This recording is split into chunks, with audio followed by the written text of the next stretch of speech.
بسم الله الرحمن الرحيم. نحييكم كلكم في بداية هذا اللقاء. أنا I will switch to English shortly if you allow me just to speak in Arabic for a few minutes.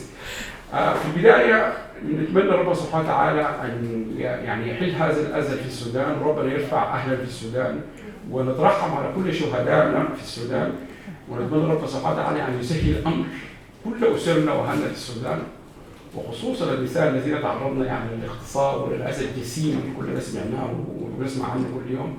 ونتمنى ربنا سبحانه وتعالى انه يعني نسمع اليوم قبل بكره بنهايه لهذه الحرب، وانه السودان يعود ليه والامان. يعني ما حصلت بلد مطار مقفول 5 أو 6 شهور.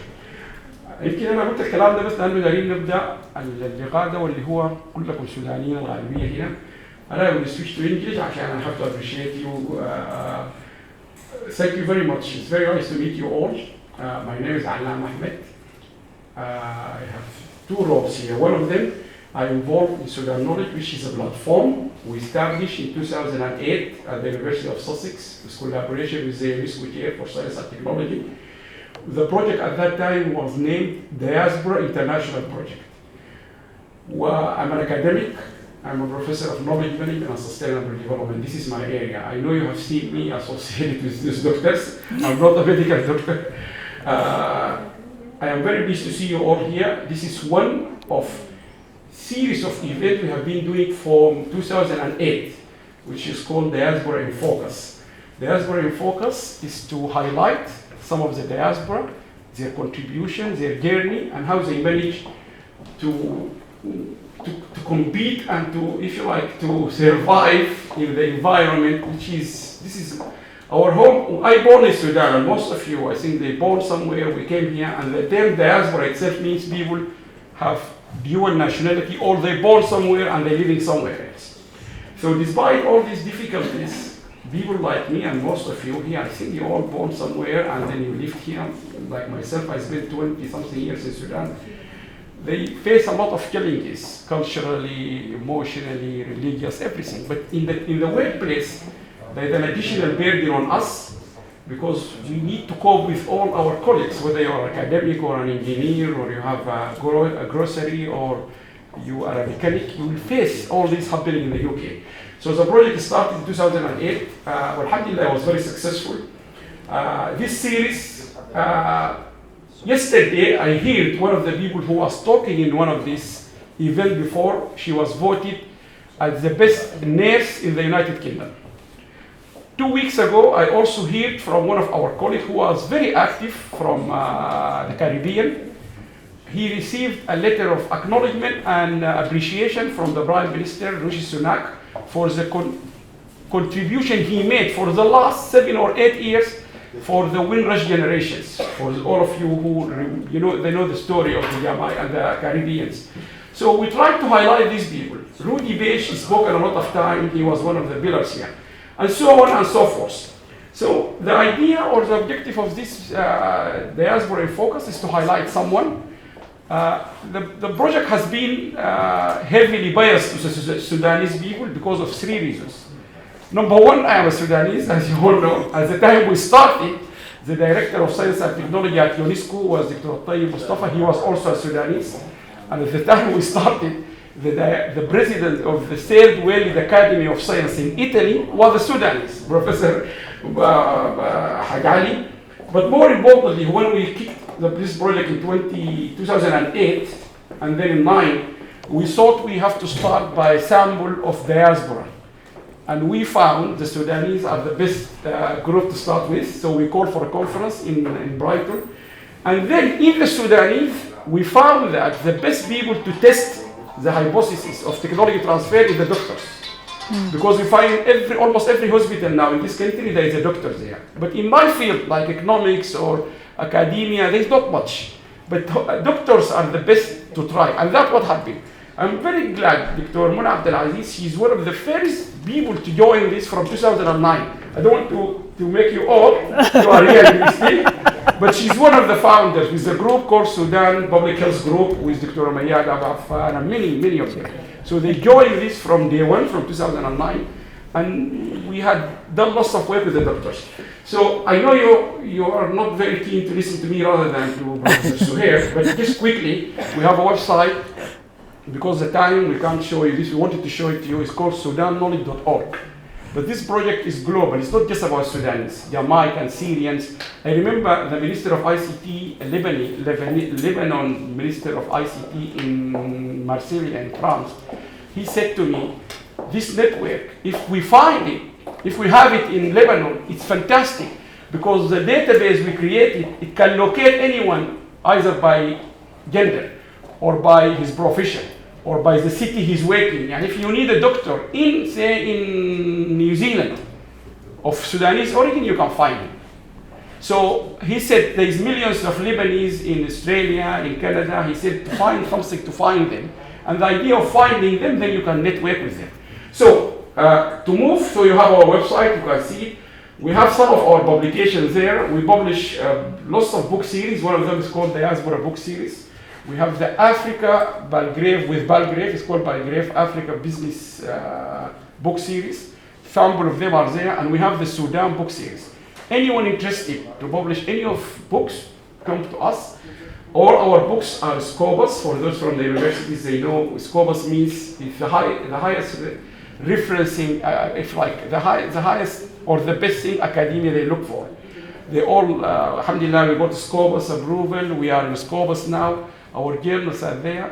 I think all of those books are for reference, but you can, if you contact us, we can give you a copy. We also work with the UN. There are 2 reports there from the United Nations. The United Nations like the work we do with the diaspora. And in Geneva, they said, although I keep repeating this, but I still being accused of being politically biased. But at least people who are behind that, they said you are not biased. In Geneva, the United Nations said this is the first time they have seen a diaspora project from 5 continents, or diaspora from 5 continents. Their main objective is the development of their country, beyond any political objective. That's the statement they said in Geneva in front of 7 undersecretaries. So we do everything beyond political objective. But because I am a Sudanese, anything we do for Sudan, we will get. If I have dinner with Dr. Al-Mujammar, who is Al-Mujammar? Who are you sitting with? If I talk to, it's very difficult with the Sudanese diaspora. But we have to survive. So today we have 3 distinguished ladies. And Sohier, Professor Sohier Elneil is going to talk to us about her journey as a diaspora, as a Sudanese, as an African. And I'm not going to talk too much about her because she's going to tell you who is she, what she has done, rather than I tell you or bore you by my stuff. But I tell you, when I met Sohier 7 years or 8 years ago, she came to us at the University of East London. She got that video in the university. The more you go into Google, and you can do that when you're going home tonight, the more you Google Sohier Elneil, you don't find just medicine or gynecology or whatever it is in terms of the medical or the clinical side. You will discover more things. The last thing I learned about her in the last year, the work she's doing with Dr. Hassan Al-Mujammar on Sudanese doctor for human rights. She's fighting for human rights. More you'll hear about this. I discovered something 6-7 years ago, many Sudanese people didn't know. In 2013, in The Guardian, big names, really big names, you need to go and do some of your homework. The Guardian published the most influential women in the United Kingdom. She was one of them. When I said that, one of the Sudanese, they said, I don't know. So that's the idea. Some people say, أنت بتجيب الناس تكبر كومن. Sorry in Arabic now. We need تكبر كومن لأن she's in The Guardian. If you look at the list, who with her are all people you see them on TV. Wallahi Azim, all of them are on TV celebrities. She's one of them. And she's also on that list. I discovered it by accidentally when I was talking to my boss, which is Professor Farid Al-Fortune. Because Farid said to me, Alam, I heard this. When I looked at The Guardian, I said to her, look Farida, there is also another one here. I know. I found it here. So the more you go and dig about her, you know many things. Particularly to do with the community and the social science. And when she had that many awards, particularly the Daily Mail, if you watch the video in length, she's going to talk to us about the clinical and the science she has done. But if you listen to the women in that video, they are talking about the human being of Sohier Hamedani, how she has solved their problems, how grateful for her treating them. It's another side of the story. That's why I think everyone will be very proud, and I'm sure. Before I forget, by the way, Yosef is the founder of the African in London TV. He documented many of the diaspora in Africans. But from the Sudanese, top of my head, he recorded with Professor Al-Mu'izz. He recorded with Dr. Hania. You know, the first cancer center in Africa is done by a Sudanese, Dr. Hania, and many doctors. So I think, thank you very much, Joseph. He followed this journey with us for many years. Even he traveled with us in Bahrain. So I'm going to let Sohier to talk, but distinguished two ladies on my right hand side, they are equally the same, distinguished, very pleased, making us all very proud. And both of them in front of you, each one of them, we will wait for her to tell us when she will come and talk to us here or at the university, because they both have a long story. What connects these three people, really, I found this. I was very pleased. All of them are women. We didn't mean for the three of them to be women, but they are women, and they are originally Sudanese. And more interestingly, they all have been to Cambridge. So they went to the best university on the planet, I think. The three of them, mashallah. And number 4, which is very important, women leaders. They are leaders in this country and across the world. Sohier is in UCL, one of the best universities in the whole world, University College London. Dr. Muna Abdelaziz is the director of the public health in Salford, in Manchester. She used to be the director of public health in Warrington. And then if you go to Dr. Saleh Hamoud, she is, she is the lead for 3 divisions in the Royal Free Hospital, one of them nephrology. She can talk. So if you go and Google them, starting from the right, Oxford, Cambridge, Imperial, really big names. I've never been to Cambridge. I've been bullied by my colleague. I've been not been to Cambridge. When I've been invited to give a talk, I went back. I said, I didn't study, but I was invited to talk. Would that be enough? They said, it's not enough. So these ladies studied at Cambridge, Oxford, Cambridge, big names. So we should not just be proud of them, but they are leading the public health and the clinical work. These are Muna is the director. She also a Cambridge grad. If you look through Muna Abdelaziz as well, she was the best student, lots of Kitchener prizes in medical school in Khartoum. I think she was all the Sudan. One of the top in Sudan. She got a master, MD from Khartoum, master from Nottingham, then PhD from lots of things. Yani, mashallah. Sohier, lots of things. So we're going to give Dr. Professor Sohier to give us her talk. Then we will give both of them to reflect.